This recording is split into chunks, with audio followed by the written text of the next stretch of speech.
Call came just after lunch, while I was still at my desk. "Savannah, did you hire movers?" my neighbor asked, her voice edged with confusion. "Because there's a truck outside your place, and your parents are carrying boxes inside." I froze, pen suspended over paperwork. Movers? I hadn't hired anyone. My chest tightened as dread crept in. "My name is Madeline Pierce, 30 years old. And if you think you've seen betrayal before, wait until you see how it feels when your own family treats your life like it's theirs to rearrange." I sped home, heart pounding with each mile. And when I pulled into my driveway, my world tilted. A moving truck idled out front. My sister's car was parked crooked by the curb. And through my open front door, I saw strangers carrying boxes across the hardwood floors I had saved for years to afford. I stormed inside. Mom was in the kitchen, directing traffic like a general. Dad lugged furniture up the stairs. And my sister? She stood there with her smug husband, pointing at rooms like she was giving a tour. "What the hell is this?" I demanded. They froze.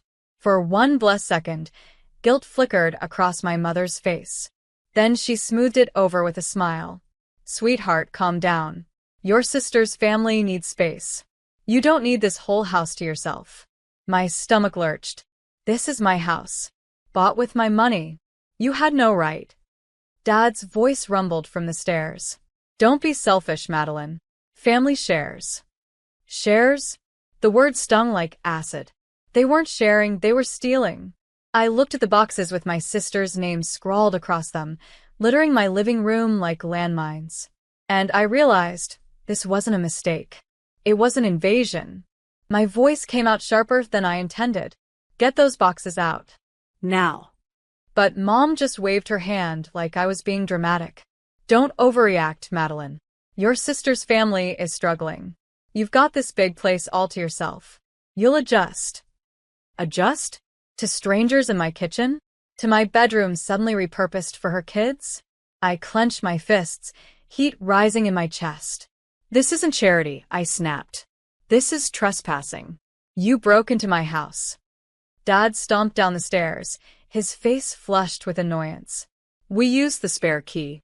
You gave it to us for emergencies." "This is an emergency." I laughed, but it came out bitter. "An emergency is a fire, Dad. A burglary. Not your golden child needing free rent." My sister finally spoke, arms crossed, chin high. "We deserve this, Maddie. You don't even appreciate what you have. You're single, no kids, no responsibilities. Why not let someone who actually needs this house live here?"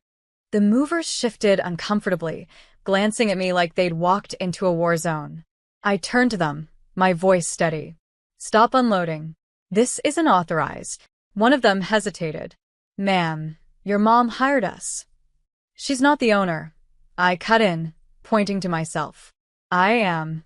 And if you keep unloading, you're complicit in theft." That was enough. They set the boxes down and shuffled toward the truck. My sister's husband muttered curses under his breath, but I didn't care. I pulled out my phone and started recording. The red light blinked, capturing my parents, my sister, her boxes, proof. Mom's voice cracked. "Maddie, turn that off. This is family business." "No," I said coldly. "This is legal business now." And for the first time, I saw panic flicker in her eyes. My sister lunged toward me, trying to snatch the phone out of my hand. "Delete that, Maddie. You're not going to make us look bad." I stepped back, raising the phone higher. "You don't need me to make you look bad. You're doing that just fine on your own." Dad's voice boomed, sharp and commanding. "Put the phone down, Madeline. You're not dragging this family name through the mud because of a misunderstanding." "A misunderstanding?" I barked out a laugh, shaky but fierce. "You broke into my house. You hired movers without asking. You tried to shove me out of my own life. How is that a misunderstanding?" The mover shuffled by with the last of the boxes they had already carried in, murmuring apologies as they slipped out the front door. One of them whispered, "Good luck," before climbing into the truck. Even they knew how ugly this had become. My sister crossed her arms, her voice dripping with entitlement. "You're seriously going to kick us out?" After everything Mom and Dad have done for you? I lowered my phone just enough to meet her eyes. What exactly have they done for me? Forgotten my birthdays? Laughed at my choices? Sold my things behind my back? Tell me, sister, what debt do I owe you? For once, she didn't have an answer. Mom's tone turned icy. We're only trying to help your sister.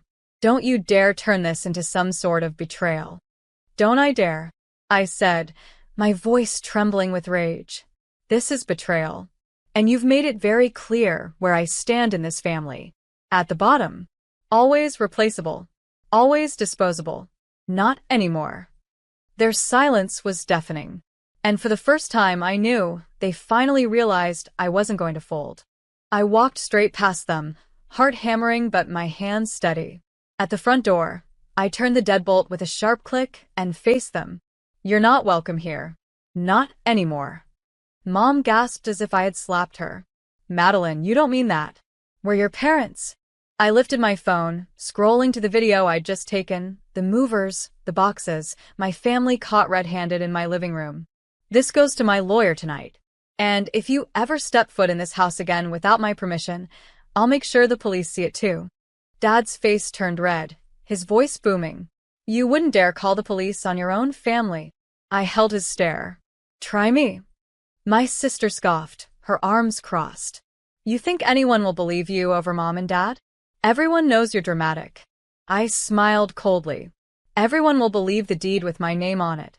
Everyone will believe video footage. Everyone will believe texts and emails where you've already admitted you're moving in. I'm not the dramatic one here. I'm the prepared one. For the first time, my sister's confidence cracked. Her husband muttered something about leaving, tugging at her sleeve. Dad looked like he wanted to explode, but Mom's face was what stilled me. Pale, tight, scared. Please, she whispered. Don't do this. Families share. Families sacrifice.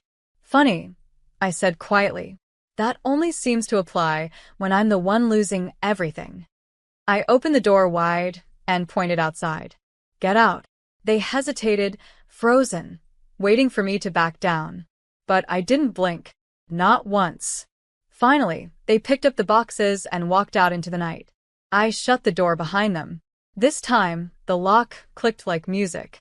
The house was silent again, but my pulse still thundered in my ears. I walked through each room, staring at the half-unpacked boxes with my sister's name scrawled across them. Evidence. Proof. Every cardboard piece screamed entitlement, and instead of rage, I felt something colder now, resolve.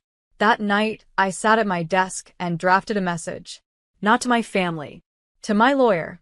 I attached the footage from the security cameras, the video I'd recorded, and photos of the movers' contracts left crumpled on the counter. My lawyer's reply came within the hour. Good.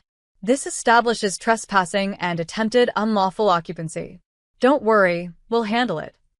The next morning, I posted one photo on social media. Just one. The shot of my front door with boxes stacked outside, captioned simply, When family forgets boundaries. The effect was immediate. Messages poured in, friends, co-workers, even distant relatives who hadn't spoken to me in years. Everyone wanted to know what happened. Some offered sympathy, others shared their own horror stories. But one thing was clear. My family's carefully curated image of being close-knit and perfect was unraveling. By noon, my sister called again. I let it ring. Then Mom.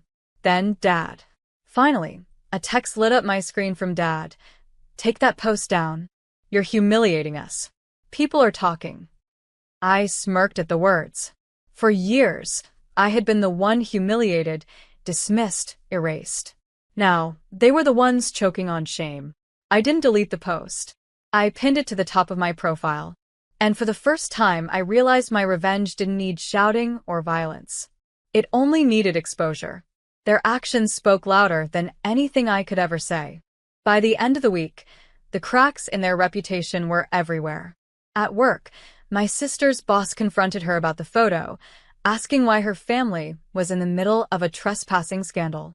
My mother's charity circle went silent. No more invitations, no more luncheons. And Dad's old golf buddies? They were suddenly too busy to return his calls. The golden family image they'd polished for years was gone. Meanwhile, I sat on the back deck of my house, the lake breeze cool against my face, sipping coffee while watching their downfall unravel through the notifications on my phone. Every time someone liked the post or commented, their humiliation grew heavier, and mine lifted lighter. At 8:14 p.m. that Friday, my phone buzzed again. This time it wasn't anger. It was desperation. Mom. Madeline, please take it down. We'll talk. We'll make it right. Dad. Enough is enough. You've proved your point. Stop this before it ruins us. My sister. Delete it, Maddie. You don't know what you're doing. I laughed quietly, shaking my head. Of course I knew. I knew exactly what I was doing. I was giving them a taste of the isolation, the disregard, the humiliation I'd swallowed my whole life. I typed one reply, just to my sister. 9 years you treated me like I didn't matter. One post and suddenly you do? Think about that. I didn't wait for her response. That night, I locked the doors, dimmed the lights, and let silence embrace me. For the first time, it wasn't lonely. It was mine. And I knew the real lesson was only just beginning. Saturday morning, I woke to the sound of pounding at my front gate. Through the camera feed on my phone, I saw them, Mom, Dad, my sister, her husband, all standing there like exiles at the gates of a kingdom they thought they owned. Mom's voice cracked as she shouted, Madeline, please.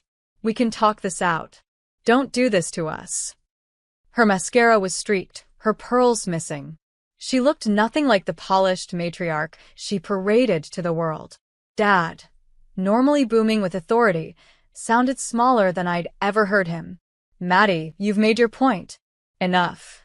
You don't understand what people are saying about us. You're tearing the family apart. I nearly laughed at that. Tearing the family apart? They had been tearing me apart for years, piece by piece, while pretending it was love. Then my sister stepped forward, eyes red and furious. Delete the post. Let us move in. Or I swear, you'll regret this. I leaned close to the microphone on my intercom, my voice calm, sharp, deliberate. Regret? You pawned my trust for years. You tried to steal my home. You humiliated me every chance you got. And now, because the world finally sees it, I should regret you? She froze, her lips trembling. I tapped my screen and the gate locks buzzed, not to let them in, but to trigger the alarm. The shrill sound blared through the quiet neighborhood, sending them scrambling back toward their car, faces pale, eyes wide. I didn't have to open the door. I didn't have to scream. All I had to do was show them they no longer had power here. For the first time, I was untouchable. By Monday, the storm had broken. The post was everywhere, shared, reshared, dissected. Neighbors whispered, co-workers gossiped, even old relatives who'd ignored me for years suddenly had opinions. But the truth was undeniable. My family had tried to steal my home. The humiliation they once reserved for me was finally their own. I sat on my porch that evening, watching the sun sink low over the water. For the first time in years, the quiet didn't feel heavy. It felt earned. My phone buzzed again, one last voicemail from Mom. Her voice was hoarse, broken. Madeline, please. We've lost friends, respect, everything. Just take it down. We can't survive this. I let the message play twice, then deleted it. Because this wasn't about revenge anymore. It was about balance. For years, I was the forgotten one. The doormat. The scapegoat. They had stolen my birthdays, my self-worth, my voice. But not anymore. Now they would learn that some doors, once closed, don't open again. I walked back inside, locked the door, and poured myself a glass of wine. The lake shimmered through the glass walls of my living room, peaceful and untouchable. As I sank into the couch, I whispered to myself, this house isn't just mine, it's proof. Proof that I'm not disposable. Proof that their control is over. And when I finally powered off my phone, letting the silence take its place, I knew one thing for certain. They wanted me to regret drawing a line. But the only regret in this story would forever be theirs.